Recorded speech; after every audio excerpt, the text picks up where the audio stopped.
The following program contains shocking amounts of wit. If you suffer from dim-wittedness, this show might not be right for you. Check with your mortician. Imagine there no bacon. Oh, heck no! No, not happening. We got a great show for you today with bacon. Standing for truth in the four corners of America. Fighting for justice on the frontiers of the culture wars. And turning resistance into an art form.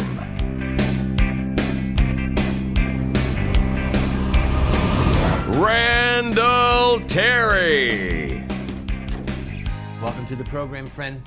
The burning question is this: what would Muhammad do? The answer, of course, lies with the Muslim Brotherhood.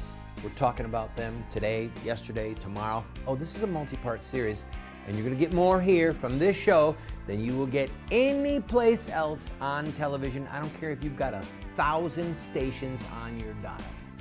Now, the question I have is this: what would Muhammad do before he cut off your head and then after he cut off your head? Details, details, details. Granny, help us out.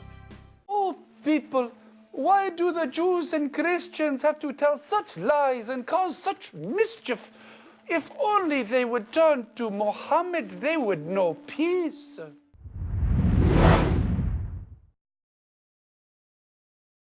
Welcome to today's program, friend. By the way, today's show is brought to you in part by bacon. When I'm studying my Quran, there's nothing like bacon. All right. If you want to understand the Muslim Brotherhood, you have to understand historic Islam, okay? In fact, some people call it Salafi terrorism. Salafi means the predecessors or the ancient, okay? And any devout Christian sees themselves in the narrative of the life of Jesus. Or I spent so much time debating in Bible school, what is the church? What did the early church look like? We want to be a Book of Acts church, a New Testament church. You know what I'm talking about. You've heard it yourself. Well, the Muslims, as they pursue the God that they know, and I do not believe he is God, all right? The Muslim God, if anything, is a corruption of the Christian God, and we'll get to that later on. But they want to pursue Islam by mimicking the life of Muhammad and establishing the Islamic community based upon the parameters and the behaviors and the history that they see from the early Islamic community. All right? So the Muslim Brotherhood and all Islamic groups that trace their organizational and or philosophical roots to the Muslim Brotherhood, well, they all reach back to the dawn of Islam to frame their identity and chart their course of action. So, if we're going to have a clue, it is to the dawn of Islam that we must journey. All right? Now, during Muhammad's life, he became first the spiritual, then the political, and then the military leader of the Ummah. Right, that's an Arabic word which basically means the community of Muslim believers. Now, I want to stop here for a second and explain something. The Ummah, the community. There is a body of political and theological thought that goes with that for Muslims, namely this. They believe there is only one Ummah, all right? There is only one body politic. There is only one body of believers who all must be under the same head, okay? Islam, true Islam, despises what we would call nationalism. Go Britannica, go Italy, go America. I'm proud to be an American. No, they don't go for that. We are Muslim. We are the Ummah. We are the people of Allah. Okay? One body, one political body, one military force, one religious and political leader who is the successor, the caliph of Muhammad. Now, you have to keep that in mind. You have to remember that, because as we look at the Muslim Brotherhood and various terrorist organizations that find their ideological firepower from the Muslim Brotherhood, that theme is ever present, it never leaves, and it was present with the founder of the Muslim Brotherhood, because it was with Muhammad. Now, within Muhammad's lifetime, he and his companions had successfully brought all of the tribes dwelling on the entire Arabian Peninsula under his rule, under Islam's rule, sometimes by preaching, usually by war, and sometimes by treaties that were created with the threat of war. Okay? Well, at Muhammad's death, he had not appointed a successor, but it was understood that a successor would arise with all of Muhammad's authority except his prophetic office. Okay? Muhammad claimed that he was the last prophet, the seal of the prophets, and therefore his successor could not claim any prophetic authority. I've got to take a break. When we come back, I'm going to ask you a question now. Who was the first successor of Muhammad? How about the second, third, and fourth? And what's their nickname? How can you have a nickname when you're so important?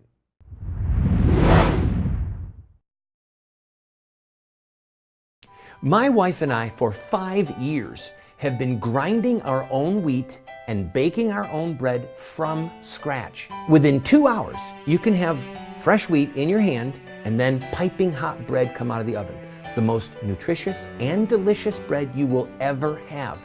And we do it for under $1 a loaf. Call Paula's Bread and find out about this grain mill and the mixer and how it can save you money and change your life. Do you want to have knowledge, wisdom, discernment? If so, you have to read good books on theology, history, books that look at the lives of great men and women. So to help you to become a more effective Christian, a better witness for truth, somebody who can engage in productive conversation that exhorts and edifies those that you speak with, we're going to do something crazy. We're offering you these 7 books for a gift of any size. You just pay for the shipping and handling, and then give whatever gift that you can, and we will send them to you. But just to make it a little bit more crazy, I will send you a second copy of my 3 books, autographed. You can give them as a gift to your pastor or to a family member and help extend truth and justice in the world. This is while supplies last. Hi friend, I'm Randall Terry. George Washington said, "Government is not reason, it is not eloquent, it is force. Like fire, it is a dangerous servant and a fearful master."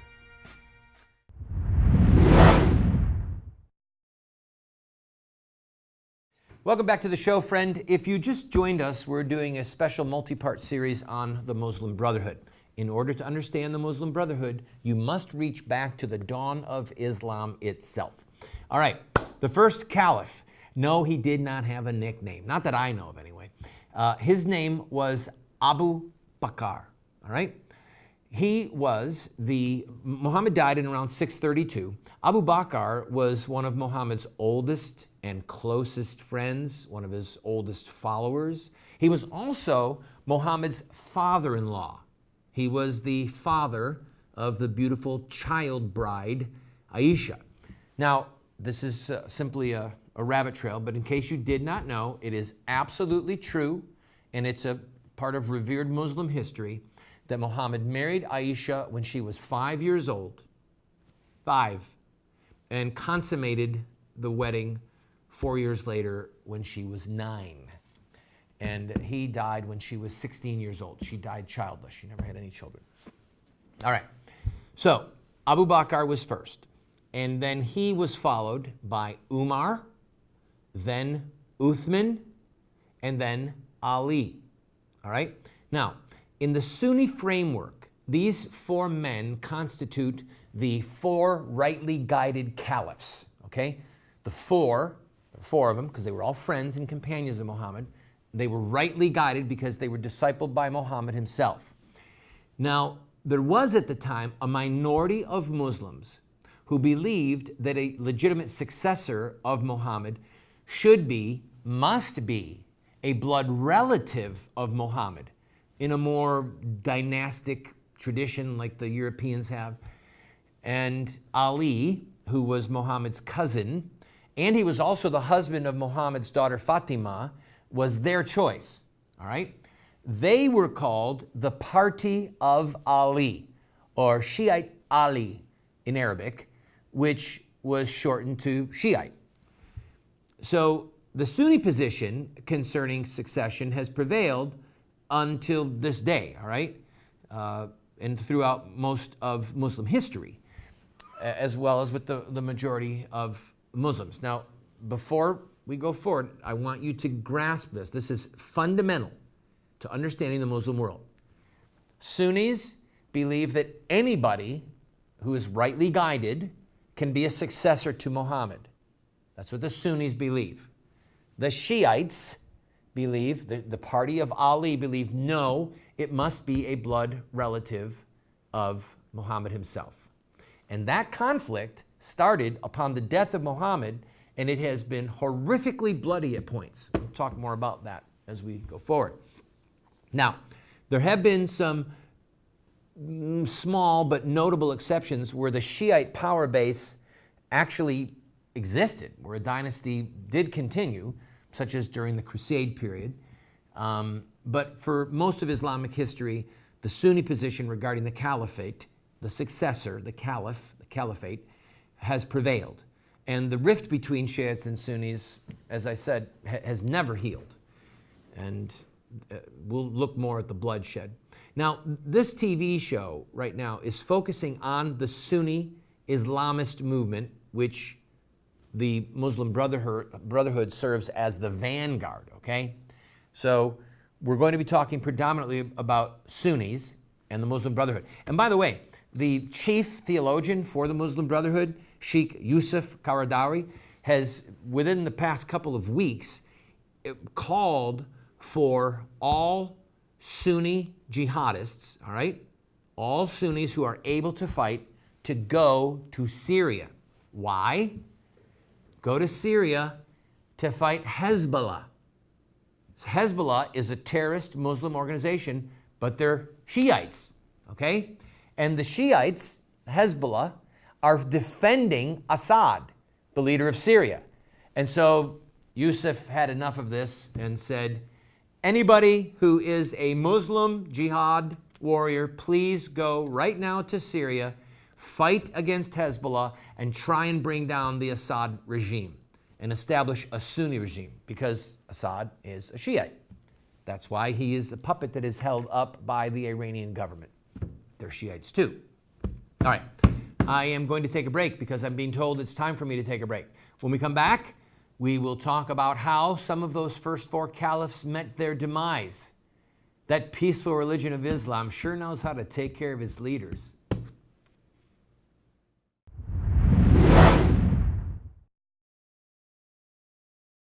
Do you want to get America out of the hands of wicked and unjust men and women who are destroying the republic before our eyes, and put leadership back into the hands of righteous men and women so that we don't die as a nation? Well, you're talking about social revolution, and there are rules in social revolution.